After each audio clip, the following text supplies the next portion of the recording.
चारों जुग 84 भोगी, अति दुख पाया नरक रहा। जन्म जन्म दुख पावत बीते, एक छिन कहीं ना चैन लहा। आप ये सारी दुनिया की तरफ नजर डालकर इसकी दर्दनाक हालत बयान करते हैं कि किस तरह हम उस परमात्मा को भूलकर इंद्रियों की भोगों के नशे में अपने विनाश की ओर तेजी से बढ़ रहे हैं। मालिक के बारे में कोई सोचता ही नहीं और न ही उसकी भक्ति करने का प्रयत्न करता है। हम सब इंद्रियों के भोगों में लीन हैं, भोगों की चमक दमक और मौज मस्ती में। कई तो यहाँ तक कहते हैं, यह जग मीठा अगला किन किट्ठा। कौन दावे से जानता है कि आगे क्या होगा या इसके बाद और भी कुछ है। इस भ्रम से कि हमें परलोक में सुख मिलेगा, हम अपने आप को इस संसार में सुख भोगने से क्यों वंचित रखें। मनुष्य इंद्रियों की भोगों का इतना गुलाम हो चुका है कि अपनी अटल मृत्यु को भी भूल गया है। उसे यह ख्याल ही नहीं आता कि उसे भी एक दिन मरना है। वह अपने आसपास मृत्यु और दुख देखता है, लेकिन यह देखते हुए भी इसी भांति यह कल्पना में रहता है कि मृत्यु औरों के लिए है, उसके लिए नहीं। क्या यह हैरानी की बात नहीं है कि हम अपने साथियों संबंधियों की मृत्यु होती देखते हैं, उन्हें शमशान भूमि में ले जाते हैं, लेकिन अपने अंत के बारे में कभी नहीं सोचते। कबीरदास जी हमें इस गफलत की नींद से जगाने की कोशिश करते हैं। वे प्यार से कहते हैं, भाई हर एक को मरना है और एक दिन आएगा जब हमारे दोस्त मित्र और रिश्तेदार इसी प्रकार हमें भी शमशान भूमि में ले जाएंगे। यह शरीर जो हमारे होम और घमंड का आधार है, जला दिया जाएगा या दफना दिया जाएगा और हमें अपने अच्छे और बुरे कर्मों का जवाब देने के लिए यमराज के सामने खड़ा होना पड़ेगा। हमें दोबारा ऐसे शरीर में जन्म लेना पड़ेगा जिसमें हम अपने कर्मों का भुगतान अच्छी तरह कर सके और साथ ही अधूरी इच्छाओं को पूरा कर सके। हमारे रिश्तेदार और दोस्त धन और यश तब हमारे किसी काम के लिए नहीं होंगे। जब हमें यमराज के सामने पेश होकर अपने कर्मों का हिसाब देना पड़ेगा, ये सांसारिक वस्तुएं सब यही रह जाती हैं। तब केवल परमात्मा के लिए हमारा प्यार और सेवा भाव हमारी मदद करेंगे। कबीरदास जी इशारा करते हैं कि हमारी आत्मा दिव्य ज्योति की एक किरण है, परंतु मन का साथ लेने के कारण वह परमात्मा को भूल चुकी है। आत्मा और मन की गांठ बंधी हुई है, इसलिए आत्मा भी मन की इच्छाओं, लालसाओं और उनके प्रभाव में किए गए कर्मों की गुलाम है। आत्मा अपने असल को भूल गई है और माया के जाल में फंस गई है। यह मन की जंजीर में जकड़ी हुई है और इसे मन की लालसाओं और कर्मों के फल भुगतने के लिए बार बार जन्म लेना पड़ता है।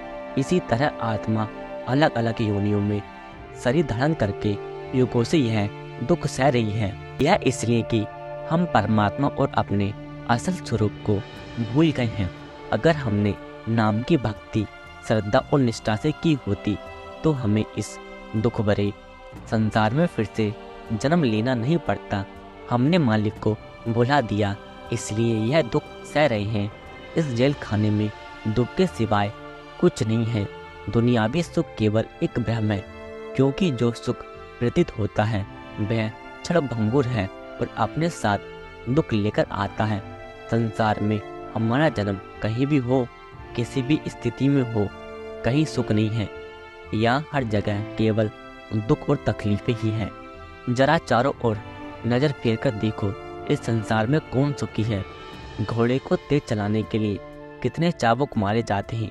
ज़्यादा काम करके बैल थका हारा गिरता है, लेकिन अंकुश से बांधकर जबरदस्ती फिर काम पर लगा दिया जाता है।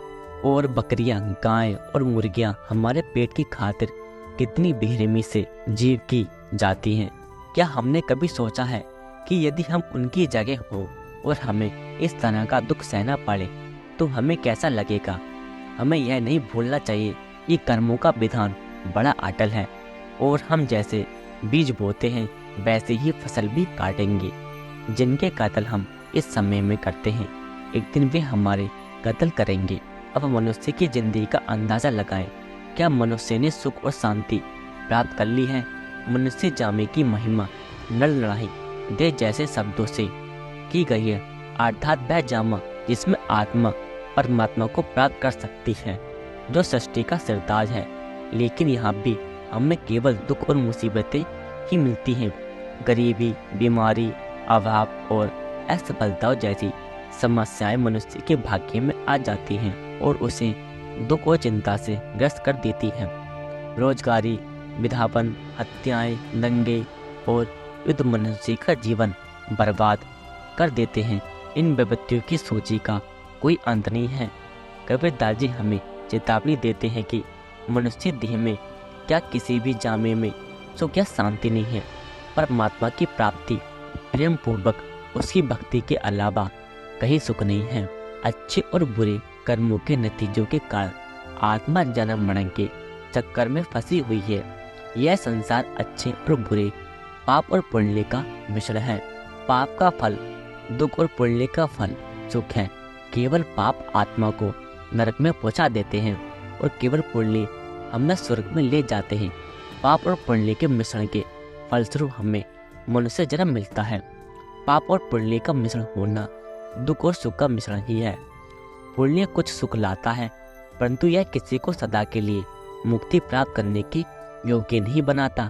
अगर कोई भी स्वयं भक्ति पूर्वक धर्म ग्रंथों का पाठ या परोपकार करने के फलस्वरूप राजा या धनवान बनकर हम दोबारा जन्म ले भी ले तो भी इससे मुक्ति नहीं है। फिर भी हम जेल खाने में ही हैं और एक क्लास कैदी कहलाते हैं। अपने पुण्य कर्मों के फल का सुख प्राप्त करने के लिए राजा या धनवान के रूप में किए कर्मों के फल को भुगतने के लिए फिर से जन्म लेना पड़ता है और यह सिलसिला अनंत काल तक चलता रहता है। मुक्ति पाने का एकमात्र तरीका ये है कि हम ऐसे संतों की शरण में जाएं जिन्होंने परमात्मा से एकाकार कर लिया हो। उनकी कृपा और दया महर्ष के पात्र बने, उनसे नाम का भेद लें और उनके उपदेश का पालन करके नाम का अभ्यास करें। सच्ची भक्ति तो नाम को प्राप्त कर लेने में ही है।